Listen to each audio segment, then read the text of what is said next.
നമസ്കാരം. ലോകരാഷ്ട്രീയത്തിന്റെ നാഡിയെ പിടിച്ചു നിർത്തുന്ന ഒരു സംഘർഷ രംഗം വീണ്ടും ഭീകരതയിലേക്ക് നീങ്ങുകയാണ്. US പ്രസിഡന്റ് ഡൊണാൾഡ് ട്രംപ് മുന്നോട്ട് വെച്ച താൽക്കാലിക വെടിനിർത്തൽ നിർദ്ദേശം തള്ളി ഇറാൻ രംഗത്ത് വന്നതോടെ പശ്ചിമേഷ്യയിലെ സമാധാന പ്രതീക്ഷകൾ വീണ്ടും അനിശ്ചിതത്വത്തിന്റെ കുഴിയിൽ മറഞ്ഞിരിക്കുന്നു. യുദ്ധം താൽക്കാലികമായി നിർത്തുക എന്ന അമേരിക്കൻ നിലപാടിന് പകരം യുദ്ധം ശാശ്വതമായി അവസാനിപ്പിക്കണമെന്ന ഉറച്ച നിലപാട് സ്വീകരിച്ച ഇറാൻ ഈ സംഘർഷത്തിന്റെ ഭാവിയെ കൂടുതൽ കടുപ്പമുള്ള വഴിയിലേക്ക് തള്ളിയിരിക്കുകയാണ്. US പ്രസിഡന്റ് ഡൊണാൾഡ് ട്രംപിന്റെ അന്ത്യശാസനത്തിനെതിരെ US മുന്നോട്ട് വെച്ച താൽക്കാലിക വെടിനിർത്തൽ നിർദ്ദേശം തള്ളി ഇറാൻ രംഗത്ത് വന്നു കഴിഞ്ഞു. താൽക്കാലിക വെടിനിർത്തലല്ല, യുദ്ധം ശാശ്വതമായി അവസാനിപ്പിക്കണമെന്നാണ് ഇറാന്റെ ആവശ്യം. താൽക്കാലിക വെടിനിർത്തൽ യുദ്ധം പുനരാരംഭിക്കാനുള്ള സമയം കണ്ടെത്തലാണ് എന്നാണ് ഇറാന്റെ നിലപാട്. താൽക്കാലിക വെടിനിർത്തലിനായി ഹോർമൂസ് കടലിടുക്ക് തുറക്കില്ല എന്നും ഇറാൻ വ്യക്തമാക്കി കഴിഞ്ഞു. താൽക്കാലിക വെടിനിർത്തലിനായി US മുന്നോട്ട് വെച്ച നിർദ്ദേശം തള്ളിയ ഇറാൻ പകരം ചർച്ചകളിൽ മധ്യസ്ഥരായി പ്രവർത്തിച്ച പാകിസ്ഥാൻ വഴിയാണ് തങ്ങളുടെ ഔദ്യോഗിക മറുപടി സമർപ്പിച്ചത്. വെറുമൊരു താൽക്കാലിക വെടിനിർത്തലിനു പകരം യുദ്ധത്തിന് ശാശ്വതമായ അന്ത്യം വേണമെന്നാണ് ഇറാൻ ആവശ്യപ്പെടുന്നത്. മേഖലയിലെ നിലവിലുള്ള പോരാട്ടങ്ങൾ നിർത്തലാക്കണം. ഹോർമൂസ് കടലിടുക്ക് വഴിയുള്ള കപ്പലുകളുടെ സുരക്ഷിതമായ യാത്ര ഉറപ്പാക്കുന്നതിനുള്ള പ്രത്യേക പ്രോട്ടോകോൾ വേണം. യുദ്ധം മൂലം തകർന്ന മേഖലകളുടെ പുനർനിർമ്മാണത്തിന് സഹായം വേണം.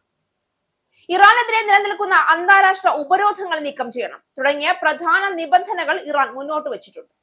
സമാധാന ചർച്ചകൾ പുരോഗമിക്കുമ്പോഴും തങ്ങളുടെ നിബന്ധനകൾ അംഗീകരിക്കുന്നതുവരെ പോരാട്ടം തുടരുമെന്ന ശക്തമായ മുന്നറിയിപ്പാണ് ഇറാൻ നൽകുന്നത്. തങ്ങളുടെ ഉന്നത നേതാക്കൾ തീരുമാനിക്കുന്നതുവരെ അമേരിക്കയുമായും ഇസ്രയേലുമായും യുദ്ധം തുടരുമെന്നും ഇറാൻ വ്യക്തമാക്കിയിട്ടുണ്ട്. ഇത് വെറുമൊരു നയതന്ത്ര വാദപ്രതിവാദമല്ല. ഇതിന്റെ പിന്നിൽ ആഴത്തിൽ പടർന്നു കിടക്കുന്നത് വിശ്വാസക്ഷയം, ശക്തി പ്രകടനം, അതിരുകൾ കടന്ന ഭീതിയുടെ രാഷ്ട്രീയം എന്നിവയാണ്. താൽക്കാലിക വെടിനിർത്തൽ എന്നത് യുദ്ധത്തിനിടയിലെ ഒരു ഇടവേള മാത്രമാണെന്നും അതിലൂടെ എതിരാളികൾക്ക് പുനഃസംഘടനയ്ക്ക് സമയം ലഭിക്കുമെന്നും ഇറാൻ വിലയിരുത്തുന്നു. അതേസമയം അമേരിക്കയ്ക്ക് വേണ്ടി ഇത് യുദ്ധത്തിന്റെ ചൂട് കുറയ്ക്കാനുള്ള തന്ത്രപരമായ നീക്കമാണ്. ഈ രണ്ട് നിലപാടുകൾ തമ്മിലുള്ള ഏറ്റുമുട്ടലാണ് ഇപ്പോൾ ലോകം കാണുന്നത്.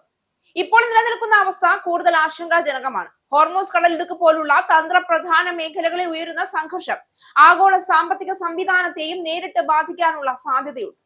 എണ്ണവിലയിൽ നിന്ന് തുടങ്ങി അന്താരാഷ്ട്ര വ്യാപാര മാർഗങ്ങളിൽ വരെ അതിന്റെ പ്രത്യാഘാതങ്ങൾ ഇനിയും രൂക്ഷമായി പടരാനിടയുണ്ട്. അതിനുമപ്പുറം ഈ യുദ്ധം കൂടുതൽ രാജ്യങ്ങളെ ഉൾക്കൊള്ളുന്ന ഒരു വിപുലമായ സംഘർഷത്തിലേക്ക് വളരാനുള്ള ഭീഷണിയും നിലനിൽക്കുകയാണ്. ഈ സാഹചര്യത്തിൽ ഏറ്റവും ഭയപ്പെടുത്തുന്ന ചോദ്യം ഒന്നാണ്: ഈ യുദ്ധം എവിടെ അവസാനിക്കും? ഒരു താൽക്കാലിക സമാധാന ഇടവേളയിലൂടെ വീണ്ടും തീ പിടിക്കാനോ അതോ ഒരു സ്ഥിര സമാധാനത്തിലേക്കാണോ ഈ യാത്ര? ലോകത്തിന്റെ കണ്ണുകൾ ഇപ്പോൾ പശ്ചിമേഷ്യയിലേക്കാണ് തിരിഞ്ഞിരിക്കുന്നത്. കാരണം ഇവിടെ ഉണ്ടാകുന്ന ഓരോ തീരുമാനം പോലും ഭാവിയിലെ ലോകക്രമത്തെ തന്നെ പുനർനിർമ്മിക്കാൻ ശേഷിയുള്ളതാണ്.